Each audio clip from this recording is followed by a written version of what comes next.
नमस्कार। प्राइम समाचारमा स्वागत छ। म सरोज कोइराला। म दृष्टिवाणी थिताल। सुरु गरौं अहिलेसम्मका प्रमुख समाचारबाट। एमाले संसदलाई पंगु बनाउँदै अवरोध कायमै देउबा र ओली बीच संवादहीनता, अध्यादेश र विधेयक मिलेमतोमा पारित, जनताको मुद्दा ओजेलमा, सांसदहरूको भत्तामै ध्यान। नेपाल बार र सर्वोच्चका न्यायाधीशका कारण लामो समयदेखि संवैधानिक इजलासमा अवरोध, संवैधानिक मुद्दाको चाङ, प्रधान न्यायाधीशले भोलि बोलाए न्याय सेवा आयोगको बैठक। चैत्रको पहिलो साताभित्रै स्थानीय तहको निर्वाचन गराउनुपर्ने वैधानिक बाध्यता, निर्वाचन आयोगले थाल्यो तयारी, सत्तारूढ दल भने 3 चरणको चुनाव एकै चरणमा गर्ने छलफलमा। देशभर चिसो बढेपछि अस्पतालमा बिरामीको चाप बढ्दै, बालबालिका र ज्येष्ठ नागरिक बढी जोखिममा, स्वास्थ्यप्रति ध्यान दिन चिकित्सकहरूको सुझाव। मुलुकको आर्थिक अवस्था नाजुक, अर्थमन्त्रीको अपरिपक्वता, अर्थतन्त्रमा झल्कँदै तरलता अभाव उच्च बिन्दुमा, पुँजीगत खर्च बढाउँदै समन्वयकारी भूमिका खेल्नुपर्ने आवश्यकता। विश्व स्वास्थ्य संगठनद्वारा ओमिक्रोनको संक्रमण तीव्र भएको भन्दै यात्रा सम्बन्धी योजना रद्द गर्न सबैलाई आग्रह, क्रिसमसको बिदा नभई जीवन रोज्न सुझाव। र टी20 विश्वकपमा सहभागिता जनाउने नेपाली चाहनामा क्यान बाधक बन्दै आजदेखि हुनुपर्ने तयारी नै स्थगित, खेलाडीमाथिको कारबाही फुकुवामा उदासीन।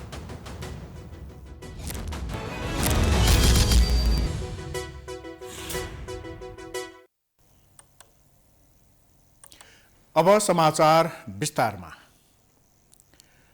प्रमुख प्रतिपक्षी नेकपा एमालेको विरोधका बीच प्रतिनिधि सभा बैठकले 2 अध्यादेश स्वीकृत गरेको छ।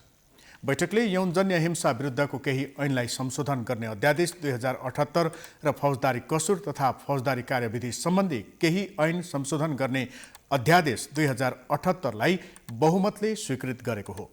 त्यसअघि बैठक सुरु हुने बित्तिकै एमालेका सांसदहरूले नाराबाजी गर्दै रोस्ट्रम घेराउ गरेका थिए। एमाले सांसदहरूले संसदीय मर्यादा कायम गर भन्दै नाराबाजी गरेका थिए। एमाले संसदको अघिल्लो अधिवेशनदेखि नै आफ्नो पार्टीले कारबाही गरेका 14 सांसदलाई सभामुखले पदमुक्त गरेको सूचना टाँस नगरेको भन्दै संसदमा अवरोध गर्दै आएको छ। एमाले सांसदहरूले बैठकमा विरोध गरेपछि सभामुख अग्निप्रसाद सापकोटाले प्रतिनिधि सभा नियमावलीमा अदालतमा विचाराधीन विषयमा छलफल हुन नसक्ने व्यवस्था रहेको तर्क पटक पटक ध्यानाकर्षण गराउँदै सभा सञ्चालनमा सहयोग गर्न आग्रह गरेका थिए। नेपालको संविधानको धारा 105 ले अदालतमा विचाराधीन मुद्दाहरूको सम्बन्धमा न्याय निरूपणमा प्रतिकूल असर पार्ने विषयमाथि संघीय संसदको कुनै सदनमा छलफल गर्न बन्देज गरेको कुरा पुनः स्मरण गराउन चाहन्छु। त्यसलगत्तै दुवै अध्यादेशलाई कानुन, न्याय तथा संसदीय मामिला मन्त्री दिलेन्द्र प्रसाद बडुले स्वीकृत गरियोस् भने छुट्टा छुट्टै प्रस्ताव प्रस्तुत गरेका थिए। दुवै अध्यादेशलाई पारित गर्नु पूर्व बैठकले नेपाल मजदुर किसान पार्टीका प्रेम सुवालले दिएको विरोधको सूचनालाई बहुमतले अस्वीकृत गरेको थियो। सांसद सुवालले एमसीसी कुनै हालतमा पनि संसदबाट पारित हुन नहुने बताएका छन्। एमसीसी सम्झौताको व्यापक चर्चा छ र यो सम्झौता देशको हितमा छैन। यो अमेरिकी सहयोग होइन, यो 20 जस्तै हो अमेरिकाको। र यो सम्झौता सुरु गर्नुहुने र हस्ताक्षर गर्नुहुने सरकारी नेता र अधिकारीहरूले राम्रो काम गर्नु भएन, देशघाती नै काम गर्नुभएको देखिन्छ। कुनै पनि देशभक्त नेपालीले एमसीसी सम्झौतालाई समर्थन गर्न सक्दैनन्। त्यस्तै संसद बैठकपछि सञ्चारकर्मीसँग नेकपा एमालेका प्रमुख सचेतक विशाल भट्टराईले यथास्थितिमा एमसीसी पास गर्ने पक्षमा एमाले नरहेको स्पष्ट पारेका छन्। गठबन्धन तोडै संसद चलाउन र एमसीसी पारित गर्न एमाले प्रधानमन्त्रीलाई सहयोग गर्ने भन्ने प्रचण्डको भनाई निराधार भएको भन्दै उनले एमालेलाई बदनाम गर्ने कुरा पुष्टि हुन नसक्ने बताए। नेकपा एमालेलाई बदनाम गर्नका लागि धेरै वर्षदेखि यस्ता कुरा गर्दै आउनु भएको छ, तर एउटा पनि पुष्टि भएको छैन। उहाँले लगाएका आरोपहरू एमालेले एउटा पनि अहिलेसम्म चाहिँ व्यवहारमा देख्न पाएको कसैले पनि छैन। त्यसकारण यस्ता मिथ्या आरोपको कुनै अर्थ छैन। एमालेलाई अहिले यो गठबन्धन तोड्न कुनै रुचि छैन, सरकारमा जान कुनै रुचि छैन।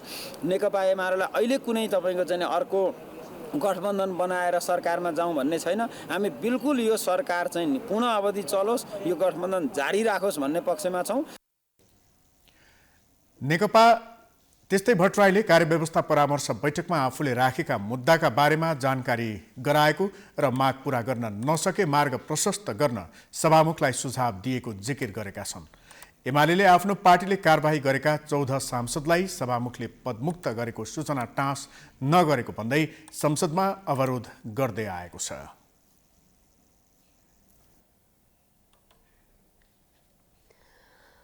प्रमुख प्रतिपक्ष दल नेकपा एमालेको निरन्तर अवरोधका कारण संसद यति बेला बन्दक बनेको छ। संसदमा प्रवेश गर्ने हाजिर लगाउने बाहेक सांसदहरूले जनताका आवाज उठाउन सकेका छैनन्। आखिर कहिलेसम्म त संसद बन्दक बनिरहने? एक रिपोर्ट। दर्शकबिन, एमाले सांसदहरूको नाराबाजी र विरोधका बावजुद आजको संसदीय कारबाही अगाडि बढेको छ। आजको संसदीय कारबाहीबाट महत्त्वपूर्ण 2वटा विधेयकहरू पारित भएका छन्। कानुन मन्त्री दिलेन्द्र प्रसाद बडुले पेश गरेका 2वटा विधेयकहरू यौन हिंसा विरुद्धका केही ऐनलाई संशोधन गर्ने अध्यादेश 2078 र फौजदारी कसुर तथा फौजदारी कार्यविधि सम्बन्धी केही ऐन संशोधन गर्ने अध्यादेश 2078लाई संसदबाट अनुमोदन गराइएको छ। भोलि फेरि 1 बजे बस्ने गरी आजको संसद स्थगित गरिएको छ।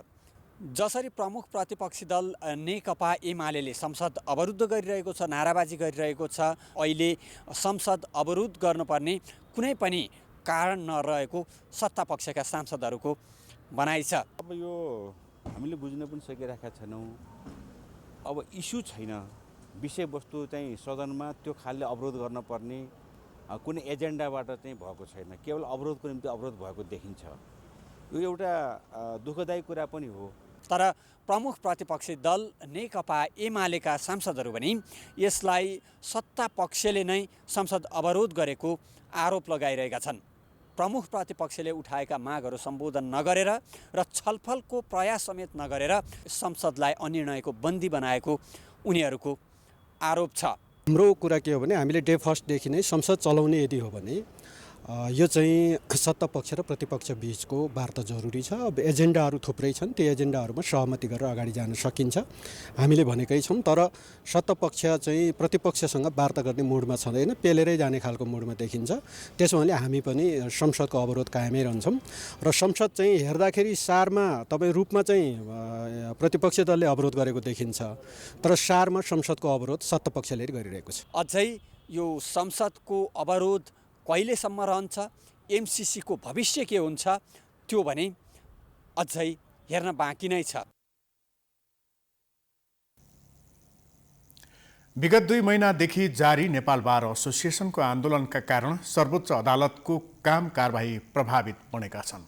प्रधान न्यायाधीशलाई बहिष्कार गरिरहेका न्यायाधीशहरूले एकल र संयुक्त इजलासमा सुनवाई गरिरहे पनि संवैधानिक इजलासको विषयबारे कुनै टुङ्गोल नलाग्दा विभिन्न संवैधानिक जटिलता र मुद्दा फर्स्योट जस्ता कार्य ठप्प भएका छन्। एक रिपोर्ट। कार्तिक 14 गतेदेखि नेपाल बार एसोसिएसन प्रधान न्यायाधीश चोलेन्द्र शमशेर राणा विरुद्ध विरोधमा हुमिएको छ। विरोधको पहिलो चरणमा सर्वोच्चका न्यायाधीशहरूको समेत साथ पाएको बार पछिल्लो समय भने विरोधलाई कसरी सेफ ल्यान्डिङ गराउने भन्नेमा केन्द्रित देखिन्छ। त्यही कारण नेपाल बारको विरोध निकै कमजोर बन्दै गएको छ। उता लामो समयसम्म इजलासमै नगएका न्यायाधीशहरू गोला पर्दा लागू भएसँगै इजलासमा फर्किएका छन् भने कानुन व्यवसायी पनि उनीहरूसँगै इजलासमा प्रवेश गर्न थालेका छन्। उनीहरूको माग बमोजिमलाई पेशी पनि तोकियो, तर प्रधान न्यायाधीशसँग बेन्च सेयर नगर्ने अडान लिएका न्यायाधीश र कानुन व्यवसायीको कारण अन्य इजलास बसे पनि संवैधानिक इजलास बस्न सकेको छैन, जसले गर्दा संविधानसँग प्रत्यक्ष रूपमा जोडिएका मुद्दाहरूको सुनवाई हुन सकेको छैन। संविधानले संवैधानिक इजलासमा प्रधान न्यायाधीशको उपस्थितिलाई अनिवार्य बनाएकै कारण संवैधानिक विषयका मुद्दामा सुनवाई हुन नसक्दा संविधानमाथि नै फरार हुन सक्ने आकलन कानुन व्यवसायीले गरेका छन्। अहिलेका जुन विवादास्पद मुद्दाहरू छन्, खास गरेर संवैधानिक नियुक्तिसँग सम्बन्धित मुद्दा, त्यो मुद्दाको सुनवाई हुन पाएको छैन। त्यही मुद्दामा चाहिँ अहिले प्रधान न्यायाधीशज्यू मुछिनु भएको छ र महाभियोगकोसम्म कुरा आइरहेको छ। अब स्वयं उहाँले अब संवैधानिक इजलासको नेतृत्व गर्न नपाउने कुरा बारले त्यो माग गरेको छ, आम रूपमा पनि त्यो माग भएको छ। अहिले एक किसिमको गतिरोधको अवस्था छ। यो गतिरोध चाहिँ लम्बिँदै गयो भने संवैधानिक गतिरोध लम्बियो भने संवैधानिक सङ्कट आउँछ। संवैधानिक सङ्कट भनेको त्यसले चाहिँ संविधानमाथि नै दखल दिने अवस्थाहरू आउँछ। सर्वोच्च अदालत संवैधानिक इजलास सम्बन्धी नियमावलीमा संविधानको धारा 133 को उपधारा 1 अन्तर्गतको निवेदन, संविधानको धारा 137 को उपधारा 2 अन्तर्गतको मुद्दा, संविधानको धारा 137 को उपधारा 3 बमोजिम प्रधान न्यायाधीशले तोकेको मुद्दा संवैधानिक इजलासले हेर्ने व्यवस्था छ। सोही नियमावलीमा नै प्रधान न्यायाधीश सहित इजलास गठन गर्ने भनिएको छ। तर न्यायाधीश तथा कानुन व्यवसायीले प्रधान न्यायाधीशसँग बेन्च सेयर नगर्ने भएकाले संवैधानिक इजलास बस्न सकेको छैन। सर्वोच्च बार एसोसिएसनका अध्यक्ष पूर्णमान साक्य प्रधान न्यायाधीशले कि त राजीनामा दिनुपर्ने कि त विधामा बसेर संवैधानिक इजलास चलाउन सहयोग गर्नुपर्ने बताउँछन्। संवैधानिक अङ्गका पदाधिकारीहरूको नियुक्तिको विवाद छ। त्यो नियुक्तिको विवाद चाहिँ जिउको त्यो छ, त्यसको कुनै टुङ्गो लाग्न सकिरहेको छैन। एउटा कुरो त्यो। दोस्रो कुरो, अब 14 जना सांसदहरूको उनीहरूको सदस्यता रहने कि नरहने भन्ने छ, त्यसको टुङ्गो लाग्न सकेको छैन। त्यस्तै अरू पनि धेरै महत्त्वपूर्ण मुद्दाहरू, संवैधानिक मुद्दाहरू चाहिँ त्यो संवैधानिक इजलासमा छ।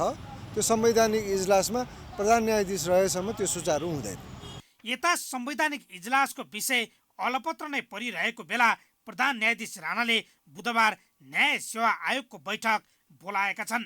नेपाल बार एसोसिएसनले राणाको राजीनामा माग गर्दै विरोध गरिरहेको र सर्वोच्च अदालतका न्यायाधीशहरूले पनि प्रधान न्यायाधीशसँग इजलास सेयर गर्न अस्वीकार गरिरहेको अवस्थामा उनले बोलाएको बैठकको सान्दर्भिकतामा पनि प्रश्न उठेको छ। उता नेपाल बारले न्याय सेवा आयोगका सदस्यहरूलाई बैठकमा सहभागी नहुन अनुरोध समेत गरेको छ। नेपाली कांग्रेस प्रदेश 2 सभापतिका लागि रामसरोज यादव र कृष्ण यादवले उम्मेदवारी दर्ता गराएका छन्। प्रदेश 2 का भौतिक पूर्वाधार विकास मन्त्री समेत रहेका रामसरोजले आफूलाई स्वतन्त्र उम्मेदवार भनेका छन्। तर उनलाई विमलेन्द्र निधि र शेखर कोइराला समूहको समर्थन छ। कृष्ण यादव भने सभापति शेरबहादुर देउवाको समूहबाट उम्मेदवार बनेका छन्। भोलि हुने प्रदेश अधिवेशनका लागि संस्थापन पक्षबाट कृष्ण यादव र कोइराला निधि समूहबाट रामसरोज यादवले सभापति पदमा उम्मेदवारी दिएका हुन्।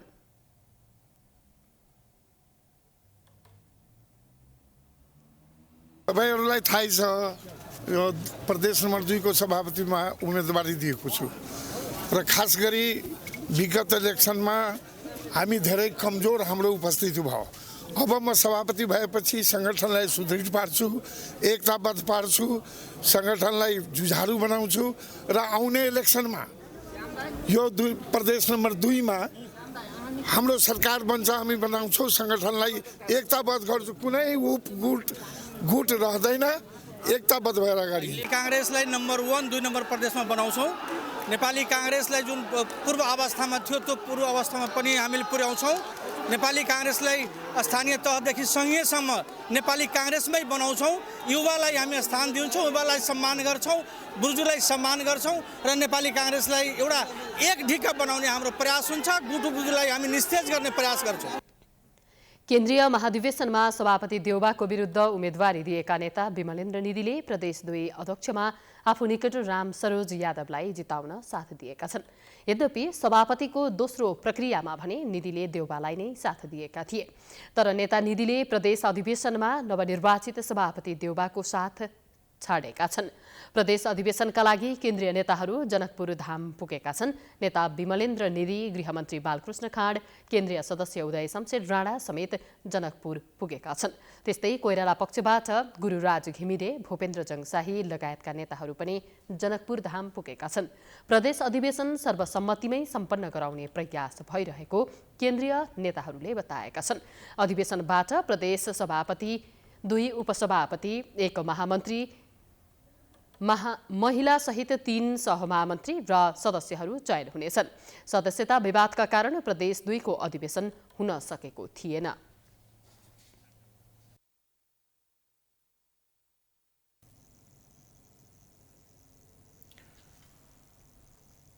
लामो समयदेखि संसदमा दर्ता भएर अगाडि बढ्न नसकेको एमसीसी सम्झौतालाई प्रधानमन्त्री शेरबहादुर देउवा यसपटक जसरी भए पनि टेबल गर्ने र संसदबाट कार्यान्वयनमा जाने कि नजाने भन्ने टुङ्गो लगाउने रणनीतिमा छन्। प्रधानमन्त्री देउवाले यसका लागि गठबन्धनमा रहेका दलहरू पनि सकेसम्म छिट्टै निष्कर्षमा पुग्न दबाब दिइरहेका छन्। तर साझा धारणा नबन्दा कतै एमसीसी नै गठबन्धनलाई तितर बितर पार्ने कारण त बन्दैन भन्ने शङ्का समेत बढ्न थालेको छ। एक रिपोर्ट। प्रधानमन्त्री देउवाले यही साताभित्र सम्झौता अनुमोदन गर्नुपर्ने भन्दै समर्थनका लागि आग्रह गरेपछि गठबन्धनमा सामेल 5 दलमध्ये माओवादी केन्द्र र एकीकृत समाजवादी अप्ठ्यारोमा परेका छन्।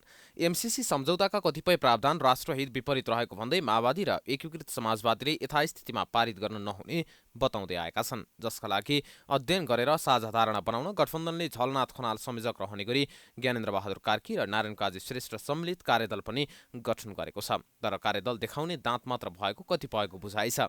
यदि साझा धारणा नबनेको अवस्थामा एमसीसी टेबल भएको खण्डमा गठबन्धनमा दरार आउने भनेर एकीकृत समाजवादीका सम्मानित नेता झलनाथ खनालले बताउँदै आएका छन्। तर माओवादी केन्द्रका नेता दीनानाथ शर्माले प्रधानमन्त्री शेरबहादुर देउवाले एमसीसी पास गर्नका लागि एमालेसँग मिलेर गठबन्धन नतोड्ने विश्वास लिएका छन्। गठबन्धनमा नै साझा धारणा बनाएर अगाडि बढ्नको लागि कार्यदल बनाइएकाले गठबन्धनमा साझा धारणा बन्ने उनको भनाइ छ।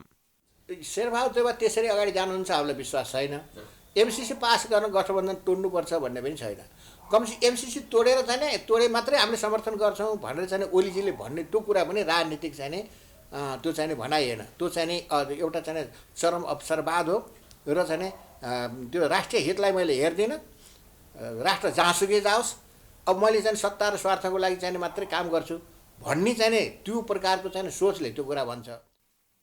यता एमसीसीकै कारण गठबन्धन टुक्रिन्छ कि भन्ने सोचेको प्रमुख प्रतिपक्षी दल नेकपा एमाले विगतमा एमसीसी पारित गर्ने पक्षमा भए पनि अहिले भने मौन जस्तै देखिएको छ। एमाले गठबन्धन टुटाउनका लागि प्रयास गरिरहेको र काङ्ग्रेसलाई अफर गरेको कुरा स्वयं माओवादी केन्द्रका अध्यक्ष पुष्पकमल दाहाल प्रचण्डले बताएका थिए। तर यो विषयलाई इन्कार गरेका एमालेका नेताले गठबन्धनबाट साझा धारणा आएपछि मात्र बाँकी आफ्नो धारणा दिने भन्दै तयारी जवाफ दिँदै आएका छन्। त्यो त सरकारले चाहिँ आफ्नो सरकारको बहुमत छ कि छैन त्यसको आधारमा काउन्ट गरेर लिएर आउने होला नि। अनि हामीलाई काउन्ट गरेर सरकारले विधेयक ल्याउँदैन। कहिले काउन्ट गर्ने हामीलाई काउन्ट गरेर सरकारले विधेयक ल्याउँदैन, ल्याउन मिल्दैन। ल्यायो भने के हुन्छ? त्यो ल्याउँदै कुरा धेरै भइसक्यो नि राजनीतिमा। त्यो मिल्दैन। त्यो नमिल्ने धेरै गर्नुभयो, उहाँहरूले नमिल्ने भनेर हाम्रो सरकार त उहाँहरूले हाम्रो टाउको गरेर बनाएको होइन। त्यसो भने सरकारी विधेयक सरकारले आफ्नो सांसदहरूको टाउको गर्नु भएको छ। टाउको पनि कसको गर्ने छ भन्दा एमाले कारबाही गरेका समेतको टाउको गरेर बहुमत छौँ भनिराख्नु भएको छ भनेपछि त्यो उहाँहरूकै सङ्ख्या हो, उहाँहरूले पुर्याउने हो। गठबन्धन अलमलमै भएका बेला गठबन्धन भत्काउन पाए माओवादी र एकीकृत समाजवादी पार्टीलाई पेल्न सकिने रणनीति एमालेको छ, जसले गर्दा पनि विगतको आवाजलाई दबाउँदै एमाले एमसीसीमा मौन देखिएको छ भने गठबन्धनलाई निरन्तरता दिन खोजेको माओवादी र एकीकृत समाजवादी भने केही परिमार्जन गरेर पास गर्नुपर्ने विकल्पमा जानुपर्ने पक्षमा देखिएका छन्। समाचारको सिलसिला अझै जारी छ। हामी विश्रामपछि आउँछौँ। विश्रामपछि स्वागत छ। अब बाँकी समाचार। मुलुकको राजनीतिमा कुनै नयाँ मोड आएन भने आगामी चैत्र महिनाको पहिलो साता स्थानीय तहको निर्वाचन गराउनुपर्ने बाध्यता छ। संविधानले व्यवस्था गरे अनुसार स्थानीय तहका जनप्रतिनिधिहरूको कार्यकाल सकिनुभन्दा 2 महिना अघि नै चुनाव गराइसक्नुपर्नेछ। अहिले निर्वाचन आयोग त्यसको तयारीमा जुटेको छ। एक रिपोर्ट। मुलुकको राजनीतिक तानाभानाले अर्कै मोड लिएन भने अबको केही महिनाभित्रै स्थानीय तहको चुनाव गराउने तयारीमा निर्वाचन आयोग छ। 2074 साल वैशाख 31 गते स्थानीय तहको पहिलो चरणको निर्वाचन भएको हुँदा वैधानिक बाध्यताका कारण पनि स्थानीय तहको निर्वाचन गराउनुपर्ने अवस्था छ। किनकि कानूनी प्रावधान अनुसार निर्वाचन भएको 7 दिनभित्र कार्यकाल सुरु भएको मानिने हुँदा स्थानीय तहका जनप्रतिनिधिको पदावधि आगामी जेठ 5 मा सकिँदैछ। स्थानीय तह निर्वाचन ऐन 2073 को दफा 3 अनुसार कार्यकाल समाप्त हुनुभन्दा 2 महिना अगाडि निर्वाचन गरिसक्नुपर्नेछ। यो कानूनी बाध्यता अनुसार आगामी चैत्र 5 गतेभित्र स्थानीय तहको निर्वाचन गरिसक्नुपर्नेछ। चुनावको तयारीबारे आयोगले सरकारसँग छलफल गरेपछि निर्वाचन आयोगले स्थानीय तहको चुनावको तयारी थालेको छ। जेठ 5 भन्दा अगाडि नै निर्वाचन गरेर नयाँ पदाधिकारीहरू निर्वाचित गर्नुपर्ने कानुनी व्यवस्था भएको हुनाले सोभन्दा अगाडि निर्वाचन गर्नुपर्छ भन्ने लाइनमा आयोगले सरकारलाई सल्लाह दिएको छ।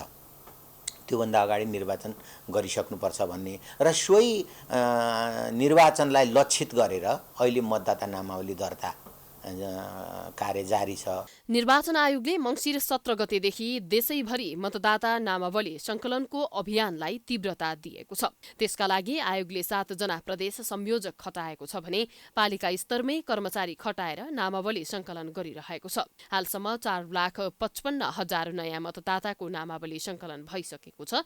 यसैबीच जनता समाजवादी पार्टीका अध्यक्ष उपेन्द्र यादवले नागरिकता नभएका नेपालीले पनि आगामी स्थानीय निर्वाचनमा मतदान गर्न पाउनुपर्ने बताएका छन्। राज्यले नागरिकताबाट वञ्चित गर्नु सरकारको कमजोरी भएको तर मतदानको जन्मसिद्ध अधिकारबाट उनीहरूलाई वञ्चित गराउन नहुने दाबी अध्यक्ष यादवको छ। मेरो भनाइ के भने जन्मसिद्ध नागरिकका सन्तानहरू अहिले लाखौं छन्, जसलाई राज्यले आफ्नो कमजोरीका कारण आफूले कानुन नबनाएका कारणले नागरिकता नदिएको, त्यो गल्ती त राज्यको हो नि। तर ती जन्मसिद्ध नागरिकका सन्तानहरू लाई गैर नागरिक भन्न मिल्दैन, ती नागरिकै हुन् र तिनलाई मतदानको अधिकारबाट वञ्चित गर्नु हुँदैन। देशको कानुनमा भने जसपा अध्यक्षको माग पूरा गर्न सक्ने कुनै व्यवस्था नरहेको निर्वाचन आयोगले जनाएको छ। हालसम्म यस्तो कुनै कानुनी व्यवस्था नरहेको र कानुन नबनेसम्म आफूहरूले केही पनि गर्न नमिल्ने निर्वाचन आयोगका प्रवक्ता पौडेल बताउँछन्। निर्वाचन आयोग मौजुदा ऐन कानुन बमोजिम चल्ने संस्था हो। अहिले मौजुदा ऐन कानुनमा नेपालको 18 वर्ष पुगेको नेपालको नागरिकले मतदान गर्न पाउने व्यवस्था छ। अब यो अहिलेको व्यवस्था रहँदै नागरिकता बिना मतदान गर्न पाउने कुरा परिकल्पना गर्न सकिन्न। अब ऐन कानुनहरू संशोधन भएर आएको अवस्था त सोही बमोजिम हुन्छ। स्थानीय तहको चुनावका विषयमा जे जस्तो विवाद उठाइए पनि निर्वाचन आयोगले भने तीव्रताका साथ आफ्नो काम गरिरहेको छ। राजनीतिक चलखेलले अकल्पनीय मोड लिएन भने यही चैत्र महिनामा स्थानीय तहको निर्वाचन गराउनु सरकारको संवैधानिक दायित्व भित्र नै पर्छ। प्राइम टाइम्स एसडीका लागि अमृत भट्टका साथमा दीक्षा गौतमको रिपोर्ट। बागमती प्रदेश सरकारले मन्त्रालयको संख्या बढाउँदा एकातिर पूर्वाधार र कर्मचारीको अभाव भएको छ, अर्कातिर 6 मन्त्री र 1 राज्य मन्त्रीको सेवा सुविधामा प्रदेश सरकारको अब थप मासिक 20 लाखभन्दा बढी खर्च बढेको छ। एक रिपोर्ट। मुख्यमन्त्री राजेन्द्र प्रसाद पाण्डेले सत्ता गठबन्धनलाई भाग पुर्याउन 8वटा मन्त्रालयलाई फुटाएर 14 मन्त्रालय बनाएका छन्। मन्त्रालयको संख्या थपिएपछि सरकारलाई पूर्वाधार व्यवस्थापनको चट्टारो परेको छ। गठबन्धनलाई खुसी बनाउन बागमती प्रदेशमा अनावश्यक रूपमा मन्त्रालय विभाजन गरेपछि सरकारी खर्चले धान्नै नसक्ने गरी व्ययभार बढेको छ। मुख्यमन्त्री राजेन्द्र प्रसाद पाण्डेले यसै हप्ता 8वटा मन्त्रालयलाई फुटाएर 14वटा बनाएपछि सरकारी खर्च बढेको हो।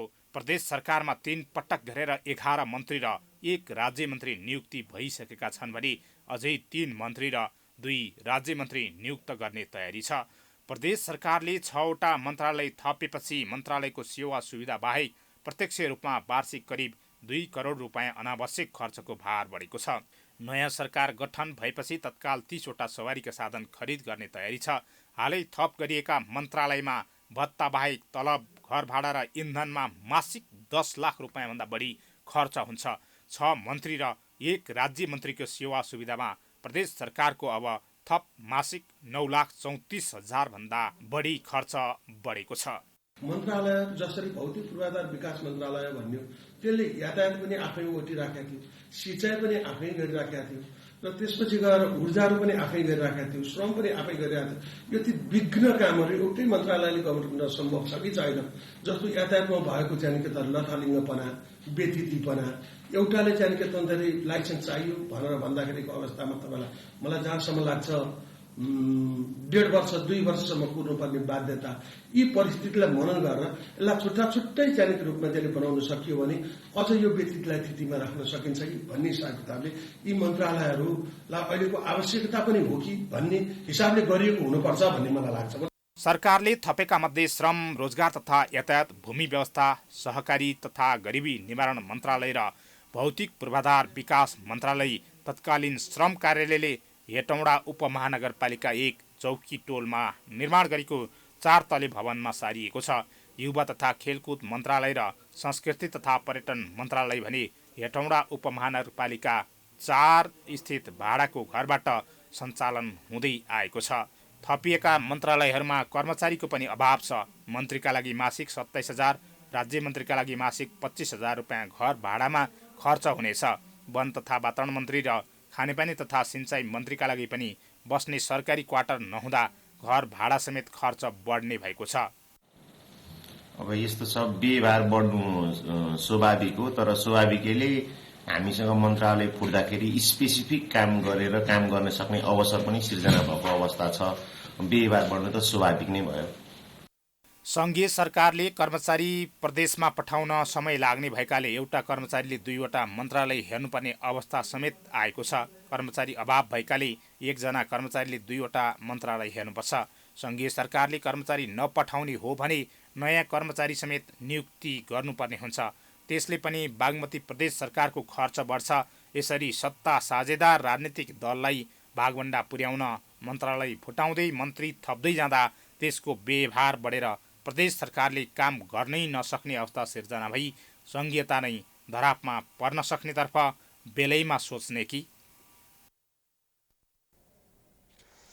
विवेकशील साझा पार्टीका संयोजक मिलन पाण्डे पार्टीको साधारण सदस्य समेत नरहने गरी निष्कासित भएका छन्। पार्टीको केन्द्रीय कार्यालय सम्पादन समितिको आज बसेको बैठकले पाण्डेलाई निष्कासित गर्ने निर्णय गरेको हो। पाण्डेले विवेकशील साझा पार्टी सुदृढीकरण अभियानका नाममा हिजो 201 सदस्यीय केन्द्रीय समिति घोषणा गरेका थिए। यसलाई पार्टी विभाजनको प्रयासका रूपमा लिएर संस्थापन पक्षले पाण्डेलाई निष्कासित गरेको हो। पार्टीको संयोजक पदमा रहेका पाण्डेको कार्यकारी अधिकार भने यसअघि नै खोसिएको थियो। विवेकशील साझा पार्टीले पाण्डेलाई लेखेको कारबाही सम्बन्धी पत्रमा पार्टीको नाम, लेटरहेड, छाप, चुनाव चिन्ह लगायतका सामग्री प्रयोग नगर्न भनिएको छ। यदि प्रयोग गरेमा प्रचलित कानून बमोजिम कारबाही गरिने चेतावनी पनि दिइएको छ। विवेकशील साझामा अध्यक्ष रविन्द्र मिश्र र संयोजक पाण्डेबीच विचारधारात्मक सङ्घर्ष रहेको थियो। मिश्रले संघीयता खारेजी र धर्मनिरपेक्षतामाथि जनमत संग्रह गर्नुपर्ने एजेन्डा अघि सारेपछि पाण्डे असन्तुष्ट भएका थिए। पार्टीको अत्याधिक बहुमतले मिश्रको एजेन्डालाई पारित गरिसकेको छ। यसअघि मिश्रले पाण्डेलाई स्पष्टीकरण सोधेका थिए भने त्यसको जवाफ पनि चित्त बुझ्दो नआएको भन्दै मिश्रले पाण्डेलाई निष्कासन गरेको बारेमा पत्रमा उल्लेख गरिएको छ।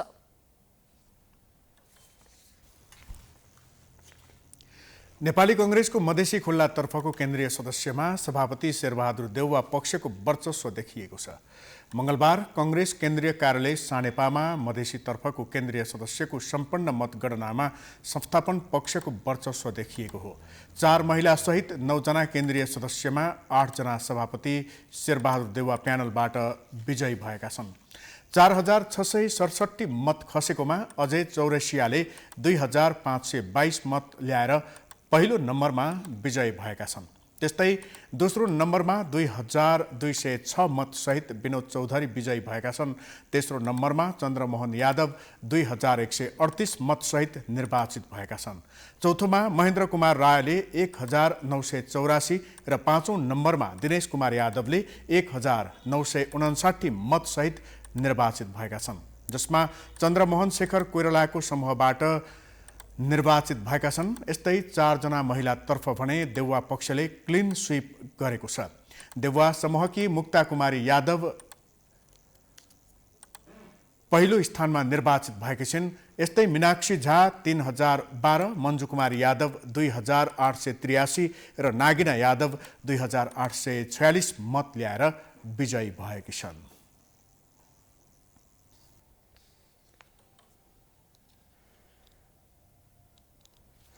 नेकपा माओवादी केन्द्रका नेता राम कार्कीले वामपन्थी दलहरूले नेतृत्वका लागि तय गरेका परम्परागत धारणा बदल्नुपर्ने बताएका छन्।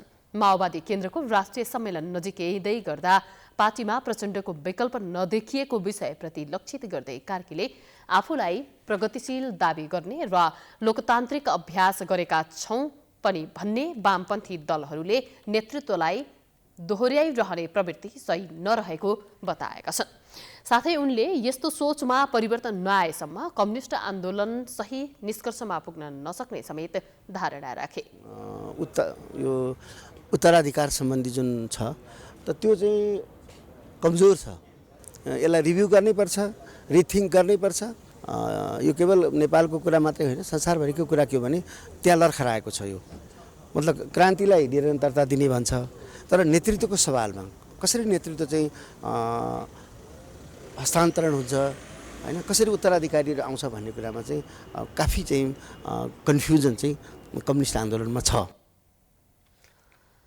यही पुस 11 देखि 13 गतेसम्म काठमाडौँमा हुने राष्ट्रिय सम्मेलनमा नेतृत्वभन्दा नीतिको कुरा नै हुने समेत कार्कीले जानकारी दिए।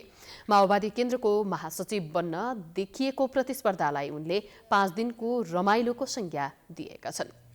ग्रहण गर्छ, तर यहाँ हामी कहाँ के भइदियो भने एकदम हल्का फुल्का सबै नेता प्रधान चाहिँ सम्मेलनहरू कार्यक्रमहरू भए। अब मिडियाले पनि सायद अब हामी भर्खरै प्रजातान्त्रिक बन्दैछौँ, मिडिया पनि भर्खर आफ्नो सही सबमै होला सायद, त्यसले पनि त्यही कुरालाई बढी अगाडि प्रभोग गर्यो। तर वास्तवमा के हो त भन्दा उसले लिने नीतिले हो नि जनताले केही पाउने त। अध्यक्षमा प्रचण्डको विकल्प नदेखिएको माओवादीको दोस्रो कार्यकारी पद महासचिवमा अहिले जनार्दन शर्मा, वर्षमान पुन, कृष्ण महरा लगायत नेताहरूले आकांक्षा राखेका छन्।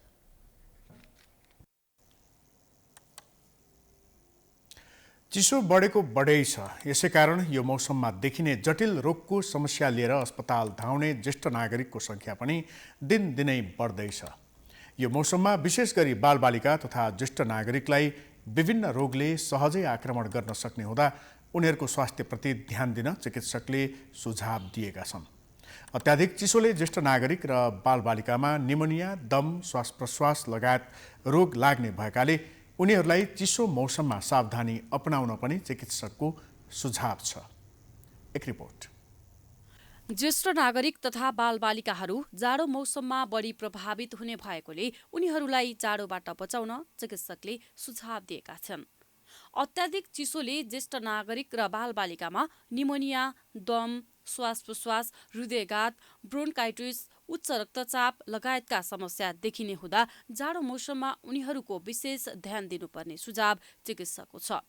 ज्येष्ठ नागरिक रोग विशेषज्ञ डाक्टर रमेश कडेल ज्येष्ठ नागरिकहरूलाई जाडो मौसममा देखा पर्ने जटिल खालका समस्या लिएर अस्पताल भर्ना हुनेको क्रम बढ्दै गएको बताउँछन्। बालबालिका जस्तै ज्येष्ठ नागरिकको पनि खानपानमा समेत विशेष ध्यान पुर्याउनु पर्ने सुझाव डाक्टर कडेलको छ। दीर्घ रोगहरू छँदैछन्, सरुवा रोगहरू त छँदैछन्, तर जाडो आफ्नै कारणले पनि ज्येष्ठ नागरिकहरू अब एकदम बढी शीताङ्ग, हाइपोथर्मिया भयो भने शरीरको होस आवासमै गडबड हुने, शरीर एकदम निष्क्रिय हुने, सुतेको सुतै हुने, उहाँहरूको शरीरको जुन यो रक्तचाप पनि घट्दै जाने होइन, त्यो खालका समस्याहरू देखिन्छन् र त्यो एकदम बढी अवस्थामा त्यो देखियो भने बिरामी मृत्यु पनि हुनसक्छ। भने जाडो आफैले शीतलहर आफैले पनि बिरामीहरूको मृत्यु हुनसक्छ, अनि त्यसबाट चाहिँ बचाउनु पर्यो। चिसो बढेसँगै अस्पतालहरूमा समेत बिरामीको चाप बढ्न थालेको छ। अस्पतालमा पुग्नेहरू चिसोकै कारण बिरामी भएको बताउँछन्। यस्ता बिरामीमा दम बढ्ने, खोकी लाग्ने, ज्वरो आउने जस्ता समस्या देखिएका छन्। जाडोमा त एकदमै पहिला त गर्मीमा अलि चाहिँ एकदम कम हुन्छ, जाडो भइसक्यो भने त अनि झन् स्यास्या हुने, हिँड्नै नसक्ने, अनि फेरि टाउको दुख्ने, हात खुट्टाहरू लुलो हुने, त्यस्तो किसिमको समस्या।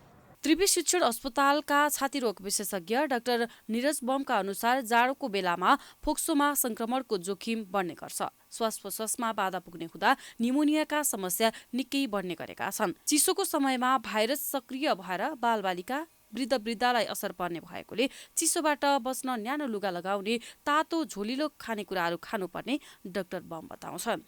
ज्येष्ठ नागरिकहरू जस्तो अहिले धर्मकर्ममा लाग्ने, नित्य कर्ममा लाग्ने व्यक्तिहरू बिहानै नुहाउनुहुन्छ नि चिसो पानीमा, त्यसले गर्दा पनि छातीमा चिसो गढेर अस्पताल आउनु परेका घटनाहरू छन्। जस्तो छाती गरुङ हुने, खोकी लाग्ने, स्यास्या हुने, छाती घारघार हुने, यस्ता बिरामीहरू पनि आउनुभएको छ, जसलाई चाहिँ चिसोले असर गरेको पाइएको छ। वातावरण पनि अहिले सुक्खा छ, अनि आर्द्रता कम छ यस्तोमा चाहिँ धुलो धुवा बढी उड्ने र वातावरणीय प्रदूषण पनि बढ्ने हुन्छ हैन र भाइरल फ्लूका सङ्क्रमणहरू पनि बढ्छन् त्यसैले गर्दा अहिले चाहिँ हामीले एकदमै सतर्क रहनुपर्ने अवस्था छ। पुष महिनाको तेस्रो हप्तासम्म आइपुग्दा चिसोका कारण जनजीवन प्रभावित हुने क्रम बढिरहेको छ। एक त चिसो मौसम, त्यसमाथि कोरोनाको नयाँ भेरिएन्ट ओमिक्रोनको त्रास, त्यसमाथि कोरोना र चिसोबाट लाग्ने रोगको लक्षण समान हुने हुँदा रोग पहिचान गर्न पनि कठिन भइरहेको छ। त्यसैकारण यस्ता रोगहरूबाट जनस्वास्थ्यको मापदण्ड अपनाउनु नै बुद्धिमानी हुने विज्ञहरू बताउँछन्।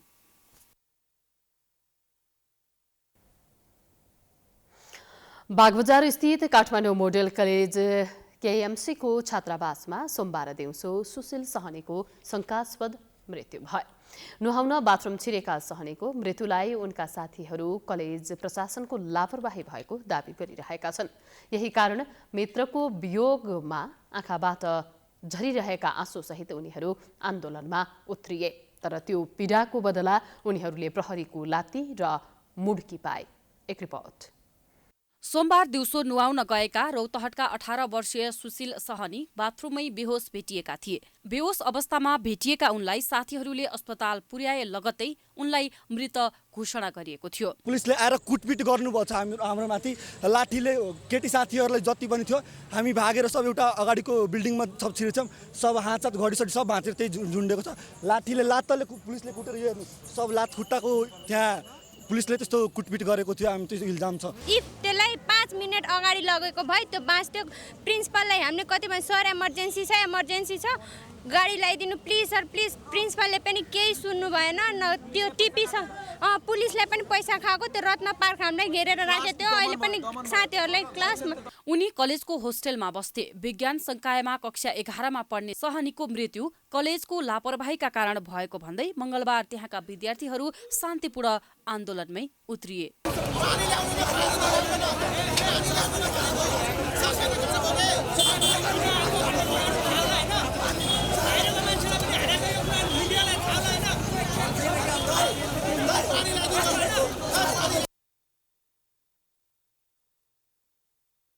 यी विद्यार्थीहरूको आरोपबाट उत्तेजित कलेज प्रशासनले प्रहरीको सहारामा उनीहरूमाथि कुटपिट मात्र गरेनन्, पक्राउ गरेर नेपाल पुलिस क्लबमा दिनभरि थुन्यो पनि। के भयो भन्दाखेरि हामी विद्यार्थी त्यहाँ गएर प्रोटेस्ट गर्दाखेरि हामीलाई हात हाल्ने त्यो उहाँहरूको नियत कस्तो हो कि त्यसमा चाहिँ म प्रश्न उठाउन चाहन्छु कि मैले पनि खाएँ कि 1-2 लट्ठी के, तर हामी यो खाएँ भन्दैमा हामी एक कदम पनि पछाडि हट्दैनौँ। हामी गाडी खोज्नको लागि बाहिर गयौँ जबकि टिपी सरसँग गाडी थियो अनि केटीहरू हो कि कोही साथीले गएर कन्सल्ट गरेर माग्दाखेरि चाबी छैन भनेको, गाडीको चाबी छैन भनेर। अनि बाहिर गएर हामी ट्याक्सी खोज्यौँ। ट्याक्सी खोज्न कोही ट्याक्सीले मानेन। अब मान्छे त्यस्तो भयो ट्याक्सीले मानेन। अनि लास्टमा एउटा ट्याक्सी मान्दाखेरि हामीले उसलाई अस्पताल पठायौँ। प्रहरीले पक्राउ गरेका विद्यार्थीलाई दिनभरि खाना समेत नदिएको पक्राउ परेर छुटेका विद्यार्थीहरूले बताएका छन्। त्यसबारे प्रहरीलाई सोद्धा सडक जाम हुँदा विद्यार्थीलाई हटाएको गैर जिम्मेवारीपूर्ण जवाफ दिएको छ। कलेज प्रशासनमा पत्रकारलाई समेत प्रवेश निषेध गरिएको छ भने दिनभर कलेजको कुनै पनि फोन उठेन। ग्यास गिजरमा पानी तताएर नुहाउँदा भेन्टिलेसनको कमीले सहनी बेहोस भएको हुन सक्ने उनका साथी बताइरहेका छन्। अभय मेहता भन्ने एउटा साथी थियो, हाम्रो होस्टेलकै साथी थियो। ऊ चाहिँ त्यही केसले गर्दा राति फेन्ट भएर आइसियुमा 2 दिन है कति दिन भर्ना भएर आएको थियो होइन। अनि भर्ना भएर आयो त्यसपछि हामीले सर यो कि एक्जस्ट फ्यान हालिदिनु कि गिजरै चेन्ज गरिदिनु भन्यो, तर नेग्लेक्ट भयो कि त्यो कुरा पनि। अनि त्यसपछि त्यो एउटा मात्र केस होइन, त्यसपछि अर्को मान्छे पनि त्यहाँ गथ्यो, उसलाई पनि टाउको दुखेर 2-3 दिन सुत्नु पनि भइसकेको थियो। गिजरको अवस्था अत्यन्त जुर अत्यन्त। हामीले 4-5 मिनटभन्दा बढी बनिसकेका हो कि हामीलाई यस्तो प्रब्लम छ भनेर हामीले धेरैपल्ट भनिसके। केएमसीको छात्रावासमा बस्ने विद्यार्थीहरू पहिलो पटक ग्यास गिजरका कारण बेहोस भएको होइन। विगतमा पनि हावा ओरदोर नहुने बाथरुममा नुहाउन खोज्दा केही विद्यार्थी बेहोस भइसकेको त्यहाँ अध्ययनरत विद्यार्थीहरू बताउँछन्। तर कलेज प्रशासनले आफ्नो गुनासो कहिल्यै नसुनेको दाबी समेत गर्छन्। साथै उनीहरू प्रशासनले पहिले नै आफ्नो गुनासोप्रति ध्यान दिएको भए सहनीले अकालमै ज्यान गुमाउनु नपर्ने दुखेसो समेत पोख्छन्। समाचारको सिलसिला जारी छ। हामी विश्रामपछि आउँछौँ।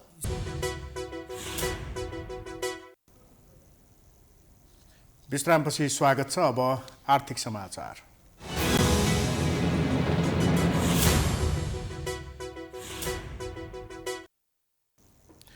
मुलुकको आर्थिक अवस्था नाजुक बन्दै गएको छ। तरलता अभाव उच्च बिन्दुमा पुगेको छ। विदेशी मुद्राको सञ्चिति घट्दो छ। आयात उच्च रूपले बढेको छ भने निर्यातको अंश निकै सानो छ। शेयर बजार घटेको घटै छ। सबैतिरबाट नकारात्मक बनेको अर्थतन्त्रको सूचक सुधारको प्रयास थाल्न जरुरी देखिएको छ। एक रिपोर्ट। मन्त्रालय सम्हालेपछि अर्थमन्त्री जनार्दन शर्माको एकपछि अर्को भाषण र निर्देशन सबैले शान्तपूर्वक सुनिरहे।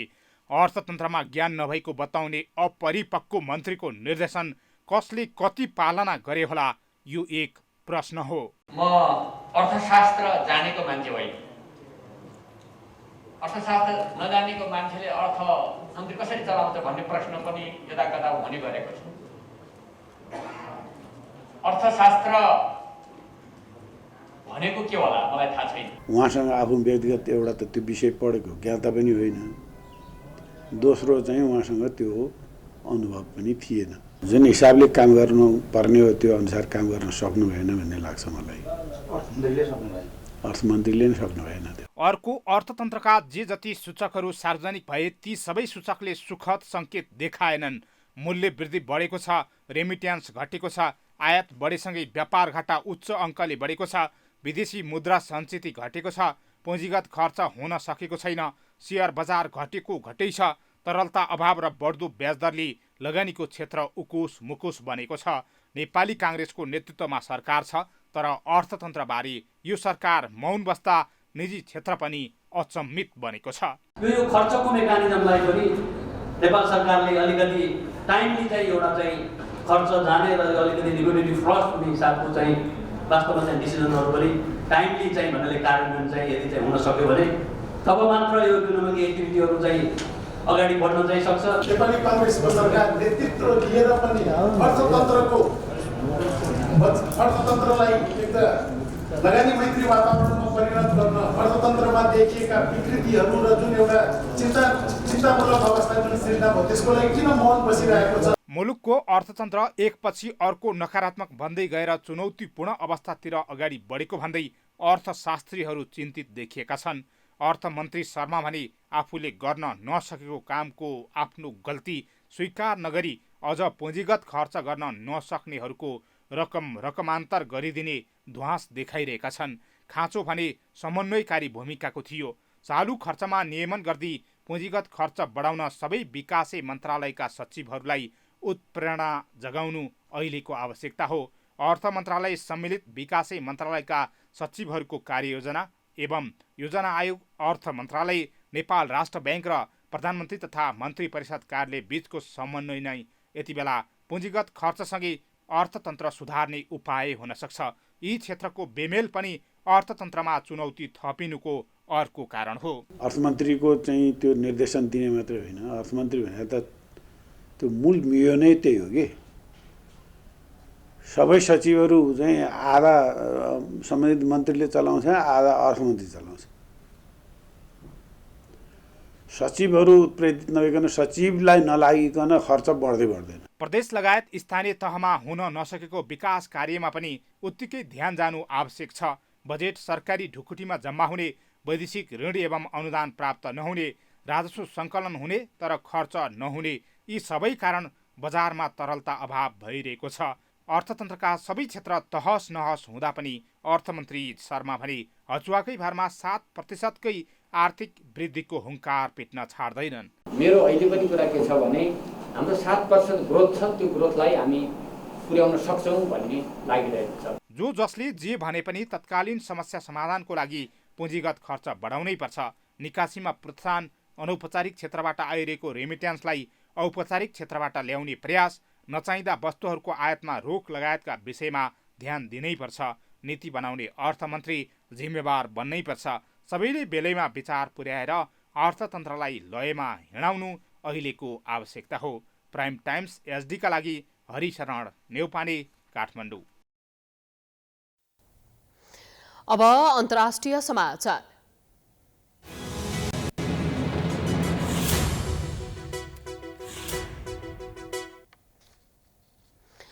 विश्व स्वास्थ्य संगठन WHO कोरोना भाइरसको नयाँ भेरिएन्ट ओमिक्रोनको संक्रमण बिदाको समयमा फैलन सक्ने भन्दै चेतावनी दिएको छ।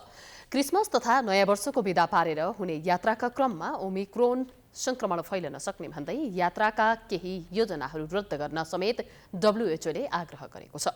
WHO का प्रमुख डाक्टर टेड्रोसले जीवन नै गुमाउनु भन्दा केही कार्यक्रमहरू रद्द गर्नु उपयुक्त हुने सुझाव दिएका छन्। डेल्टा भन्दा ओमिक्रोन भेरिएन्ट तीव्र गतिमा फैलिरहेको उनको भनाइ छ। 50 भन्दा बढी उत्परिवर्तन भएको ओमिक्रोन निकै संक्रमक रहेको प्रारम्भिक तथ्यले देखाएको छ। अब खेलकुद समाचार।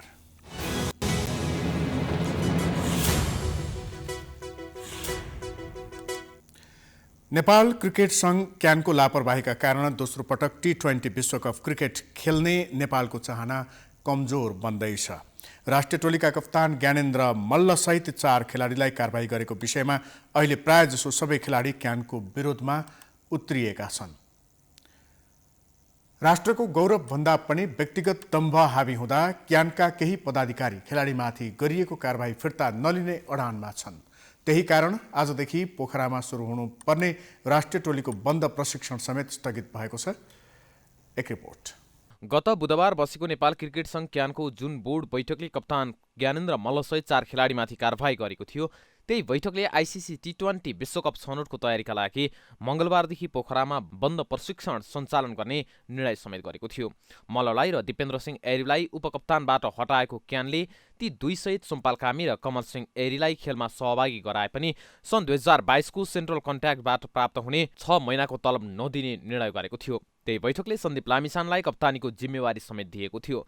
टोलीका कनिष्ठ मध्ये एक सदस्य लामिछानेलाई अहिले प्रायजसो कुनै खेलाडीले साथ दिएका छैनन्। उता राष्ट्रिय टोलीका अधिकांश खेलाडीले 4 खेलाडीमाथि गरिएको कारबाही फिर्ता नलिएसम्म ब्याट र बल नसमाउने निर्णय गरेका छन्। त्यही कारण क्यानले नचाहँदा नचाहँदै पनि ग्लोबल छनौटको तयारी स्थगित गर्नु परेको हो।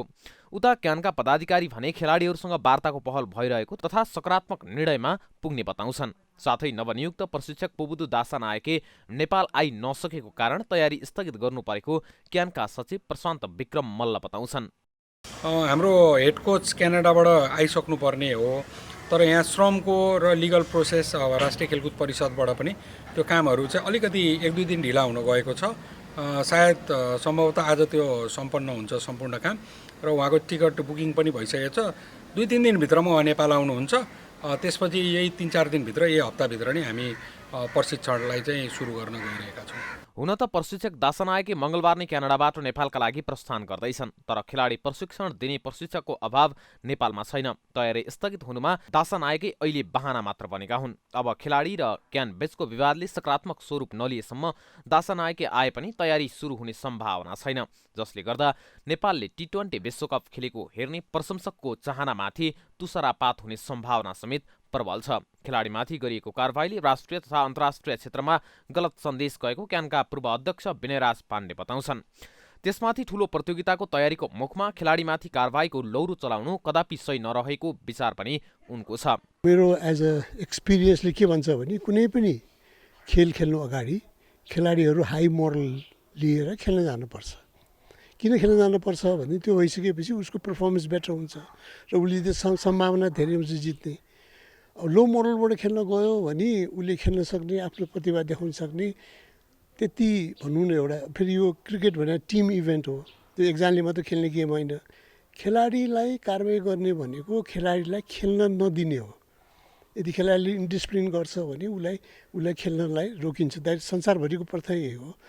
तर अब यसो हेर्दाखेरि क्यानले गरेको निर्णय अलि अचम्म किन लाग्यो भने खेल्न दिने तर पारिश्रमिक नदिने भन्ने किसिमको जुन कुरा उठिरहेछ त्यो चाहिँ अब मैले त कहिले पनि सुनेको पनि छैन त्यस्तो कुरो।